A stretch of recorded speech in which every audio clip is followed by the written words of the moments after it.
फायदेशीर असतं। वैज्ञानिकांच्या मते गाईच्या दुधात 8 प्रकारचे प्रोटीन्स, 6 प्रकारचे विटॅमिन्स, 21 प्रकारची ॲमिनो ॲसिड्स, 11 प्रकारचे चरबीयुक्त ॲसिड, 25 प्रकारची खनिज तत्व, 16 प्रकारचे नायट्रोजनयुक्त पदार्थ, 4 प्रकारचे फॉस्फरसयुक्त पदार्थ, 2 प्रकारची शर्करा आणि याबरोबरच मानवी शरीराला आवश्यक अशी लोह, कॅल्शियम, आयोडीन, फ्लोरीन, सिलिकॉन इत्यादी मुख्य खनिजे आढळून येतात। या सर्व खनिज तत्वांमुळे आजच्या घडीला देशी गाईच्या दुधाला पूर्ण अन्न म्हणलं जातं। ते दूध मानवी शरीरासाठी एखाद्या टॉनिक सारखं काम करतं। शरीरातल्या रक्त, मांस, चरबी, हाड, मज्जासंस्था आणि वीर्य यांची वृद्धी करण्यात देशी गाईचं दूध खूप महत्त्वाचं आहे।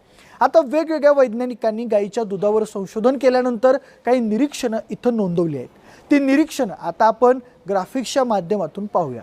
हार्वर्ड चिकित्सा विद्यालयाचे प्रोफेसर MJ रोसेनो यांच्या मते देशी गाईचं दूध एकमेव असं पेय आहे